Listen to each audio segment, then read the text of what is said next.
Hello बच्चों, let's read the question. Which of the following is electron deficient molecule? तो देखो, इस question में डायरेक्ट हमें पूछा गया है कि चार ऑप्शंस हैं और चारों में से कौन इलेक्ट्रॉन डेफिशिएंट है. तो देखो, फर्स्ट की कॉन्सेप्ट क्या है.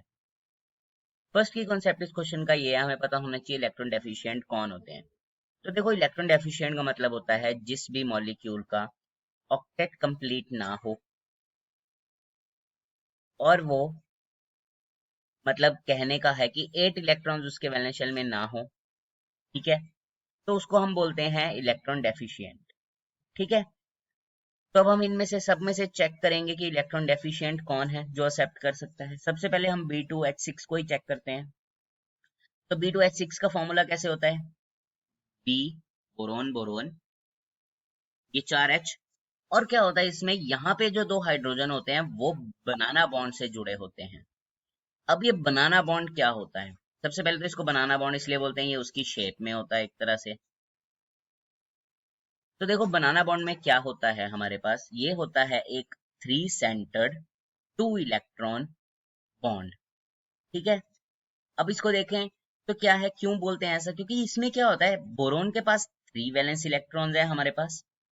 तो एक यहाँ पे यूज हो गया, एक यहाँ पे. अब बोरोन के पास एक ही है, तो वो क्या करता है, एक ही इलेक्ट्रॉन से बॉन्ड बनाता है और हाइड्रोजन जो अपना इलेक्ट्रॉन है वो यहाँ पे एक बॉन्ड बना लेता है.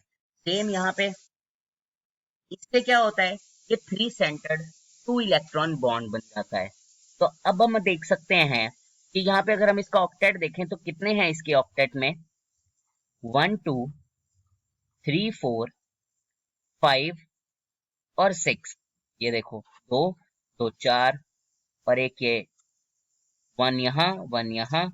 ठीक है, तो कितने हो गए, 2 2 4 5 और 6 हैं. तो इसका मतलब इसका ऑक्टेट इनकम्प्लीट है, इसके कारण ये इलेक्ट्रॉन डेफिशिएंट कहलाता है. तो हमारा आंसर तो हमें फर्स्ट ऑप्शन में ही मिल गया. लेकिन हम बाकियों को भी एक बार चेक करते हैं. C2H6, अगर हम C2H6 का बनाएं, कार्बन और 3H, तो यहां हम देख सकते हैं कि कार्बन के 8 हो जाते हैं. ठीक है, देखते हैं हम, 2 2 4 2 6 और 2 8. ठीक है, तो इसके 8 इलेक्ट्रॉन पूरे हो रहे हैं दोनों कार्बन के. तो इसका मतलब ये हमारे पास ऑक्टेट कंप्लीट है. थर्ड हम अगर चेक करें, PH3, तो PH3 में क्या होता है, ये नाइट्रोजन फैमिली में होता है. तो इसमें क्या होता है, हाइड्रोजन हाइड्रोजन और हाइड्रोजन, और यहाँ पे वैलेंस वैलेंस नहीं, यहाँ पे लोन पेयर्स होते हैं. अब लोन पेयर जिसके पास है वो तो इलेक्ट्रॉन डेफिशिएंट हो ही नहीं सकता. उसके बाद फोर्थ होता है SiH4. SI भी कार्बन फैमिली का है. तो कार्बन फैमिली का मतलब इसमें भी इसके 4 ही वैलेंस इलेक्ट्रॉन होते हैं और उसके कारण ये 4 बॉन्ड बना रहा है. और दो दो दो सारे कहीं हैं, तो इसके भी 8 इलेक्ट्रॉन कंप्लीट हो जाते हैं. तो ये भी इलेक्ट्रॉन डेफिशिएंट नहीं होता. तो देखो, हमने इस क्वेश्चन में क्या सीखा.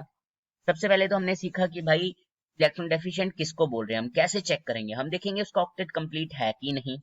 तो वही हम बोरोन में देखते हैं, 3 होते हैं वैलेंस इलेक्ट्रॉन, और तो B2H6 में बनता है बनाना बॉन्ड, 3 सेंटर 2 इलेक्ट्रॉन बॉन्ड. और इसके वैलेंस हम अगर शेल में देखें तो यहाँ हम देखें इसका ऑक्टेट कंप्लीट है कि नहीं, वो नहीं होता क्योंकि 6 इलेक्ट्रॉन है एक बोरोन के पास. तो इसलिए इसको हम एक तरह से बोलते हैं इलेक्ट्रॉन डेफिशिएंट. वहीं हम अगर बाकी ऑप्शंस देखें तो सबका वैलेंस जो हमारे ऑक्टेट में इलेक्ट्रॉन्स है वो कंप्लीट हैं, उसके कारण वो कोई भी इलेक्ट्रॉन डेफिशिएंट नहीं है. I hope you understand it well. और ये हमारा आंसर है इसमें ऑप्शन 1. ठीक है, I hope you understand it well. Best of luck.